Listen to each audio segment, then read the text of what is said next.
like a Hellcat.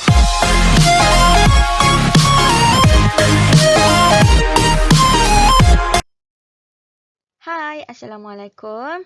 Saya adalah Cikgu Azah Zakia binti Mat Saleh. Hari ini kita akan mempelajari tajuk 2.3 iaitu tajuk Sains Gas SSM tingkatan 5, kita nitrogen. Okey, sebelum kita mulakan belajar, mari kita membaca surah Al-Fatihah iaitu surah pembuka dalam Al-Quran bagi menerangkan hati-hati kita. Bismillahirrahmanirrahim. Segala puji bagi Allah, Tuhan semesta alam, Maha Pemurah lagi Maha Penyayang yang menguasai hari pembalasan. Hanya kepadamu, ya Allah kami menyembahmu. Ya Allah, hanya kepadamu kami mohon pertolongan. Tunjukilah kami jalan yang lurus, yaitu jalan orang-orang yang kau kurniakan nikmat kepada mereka, dan bukan pula jalan yang kau murkai, dan bukan pula jalan mereka yang sesat. Amin. Okey, mari kita lihat objektif pembelajaran pada hari ini. Yang pertama, kita nak menerangkan 4 langkah dalam kita nitrogen. Yang kedua, kita nak menyenaraikan 4 kepentingan kita nitrogen. Okey, mari kita lihat soalan cikgu yang pertama, iaitu apakah gas yang paling banyak di udara?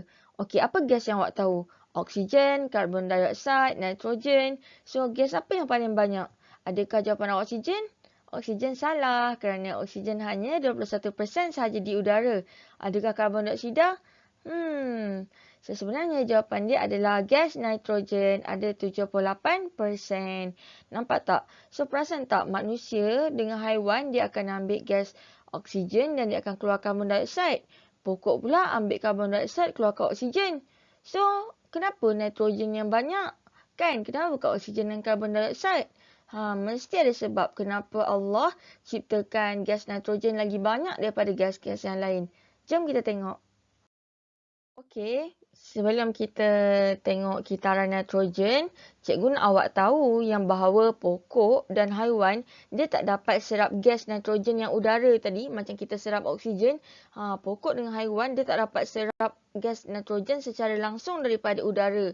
Jadi, ada satu kitaran nitrogen ni supaya nitrogen ni boleh digunakan oleh tumbuhan dan haiwan. So, apakah kitaran nitrogen?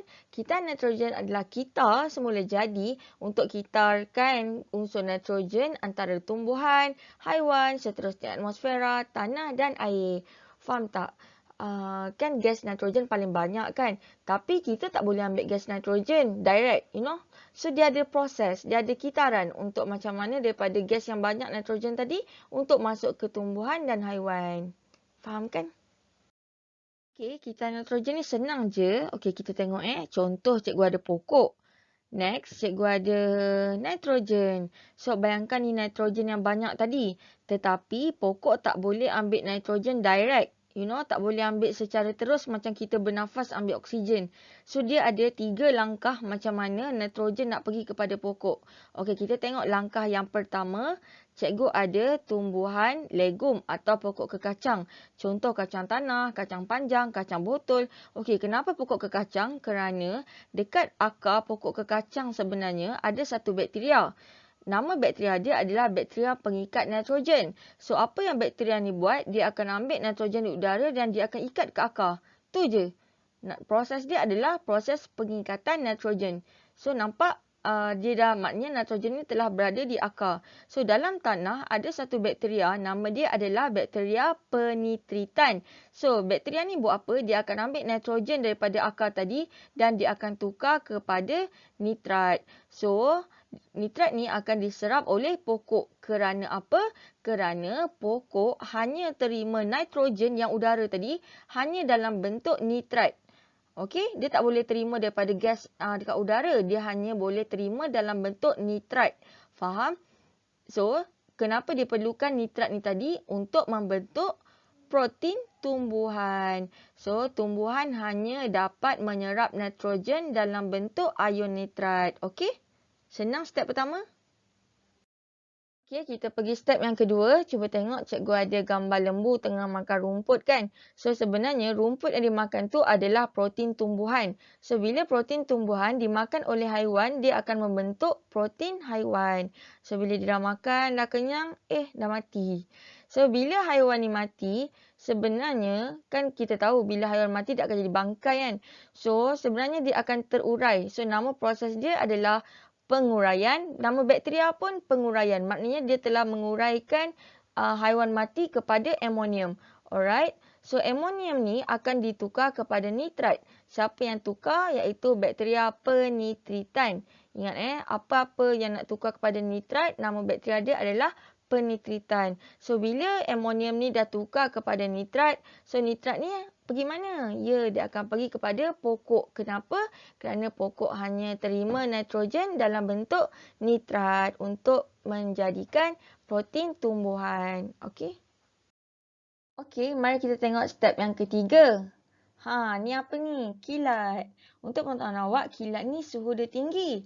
So, dekat atmosfera kan ada nitrogen kan. Apa yang dia buat, kilat ni dia akan oksidakan nitrogen, dia akan membentuk nitrogen dioksida. So, dia akan turun bersama air hujan. So, faham So, bila hujan ni turun, nitrogen ni akan melarut dalam air hujan dan dia akan membentuk asid nitrik. So, dia akan turun ke dalam tanah. So, asid nitrik ni akan meresap dalam tanah dan dia akan bertindak balas dengan mineral dan dia akan jadilah nitrat. So, nitrat inilah yang akan diterima oleh pokok. Kerana apa? Kerana pokok hanya terima nitrogen dalam bentuk nitrat. Faham? Tengok step yang keempat. Yang keempat adalah di mana bila nitrat terlalu banyak. So bila nitrat terlalu banyak, kita perlu tukarkan nitrat kepada nitrogen balik. So, kita ada satu bakteria iaitu bakteria pendenitritan. Ni dia, nama proses pun pendenitritan. Kita akan tukar balik dia kepada nitrogen di udara. Macam kita lah, macam kalau kat Malaysia ni banyak sangat warga asing, kan polis akan hantar balik ke negara asal kan. Sama macam ni, so bila nitrat dah terlalu banyak, kita akan tukarkan balik nitrat kepada nitrogen. Siapa yang tukar? Pendenitritan. Senang kan? Okey, mari kita lihat kita nitrogen. Kalau perasan dekat sini, kita ada dua proses. Satu kita nak tambah nitrat ke dalam tanah. Satu kita nak singkirkan nitrat atau kita nak keluarkan nitrat daripada tanah. Okey, kita tengok penambahan dulu. Okey, macam mana kita nak tambah nitrat masuk dalam tanah? Ingat tak yang pertama? Iaitu pengikatan nitrogen. Ingat tak dekat akar tumbuhan kekacang kan ada bakteria pengikat nitrogen kan. Ingat kan dia akan ikat nitrogen, dia akan tukar kepada nitrat. So nitrat jadi banyak. So nama proses pengikatan nitrogen. Yang kedua adalah penitritan. Ingat tak penitritan yang mana? Yang haiwan mati jadi bangkai, bangkai jadi amonium, amonium jadi apa? Amonium jadi nitrat. Inilah proses penitritan. Okey.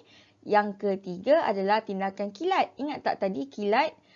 Kilat ni akan tukar nitrogen ke udara menjadi nitrat. So, tiga proses ni sebenarnya dia boleh tambah nitrat ke dalam tanah.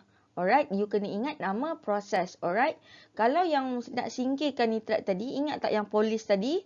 Yes, iaitu pendenitritan. Ingat tak? Kalau nitrat banyak sangat, dia akan tukar balik kepada nitrogen. So, maknanya kita dah singkirkan nitrat jadi nitrogen. Alright. So, macam mana kita nak keluarkan lagi nitrat kalau nitrat banyak?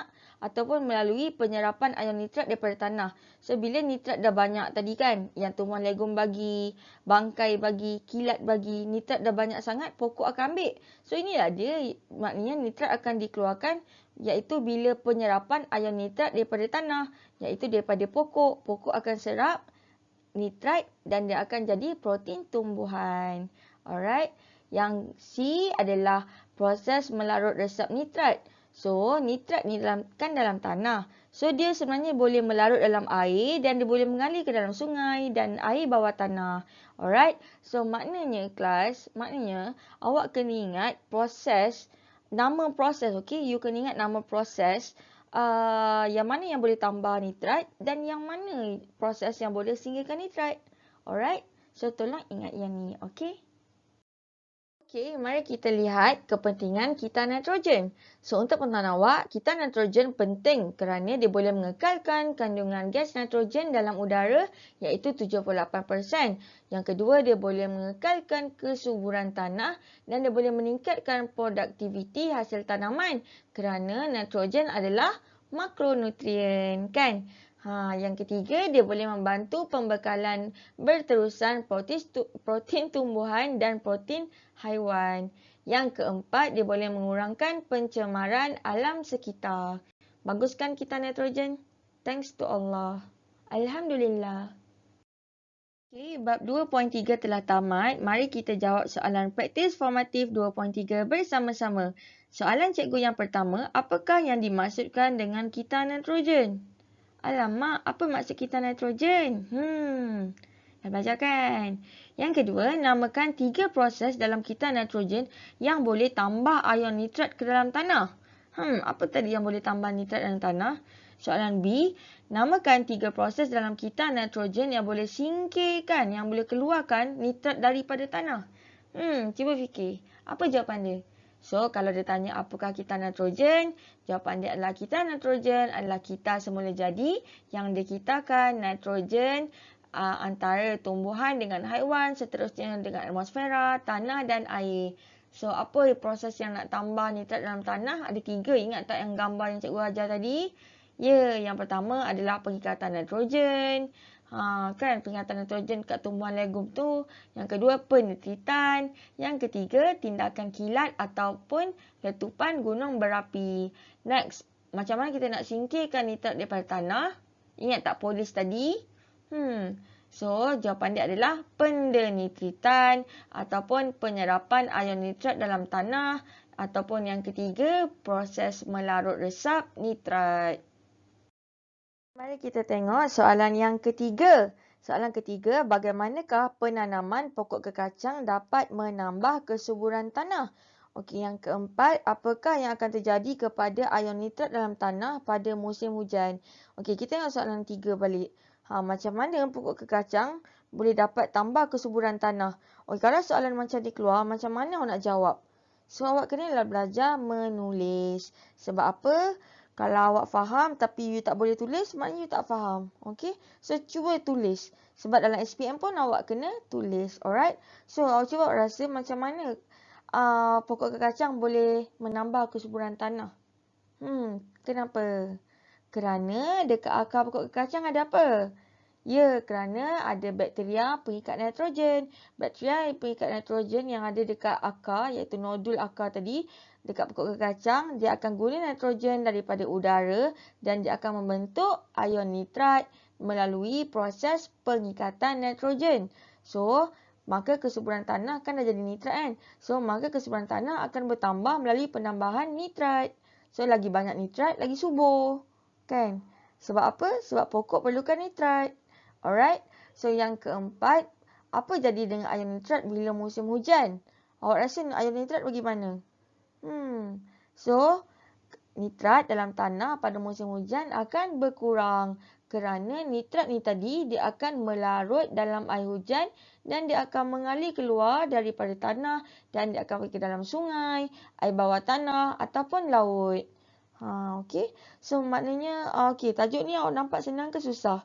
Sebenarnya tajuk ni senang kan? So, kalau nak tahu, soalan ni selalu sangat keluar untuk soalan objektif. So, awak kena tahu proses dia.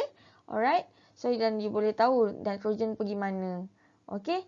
So, cikgu harap awak faham tajuk ni dengan baik sebab tajuk ni dah habis. So, cikgu harap boleh faham tajuk dengan baik dan boleh jawab soalan dengan betul. Okay, itu saja tajuk kita pada hari ini. Jom like dan subscribe channel cikgu untuk mempelajari tajuk Sains KSSM tingkatan 5 yang lain. Okay semua. Thank you. Bye.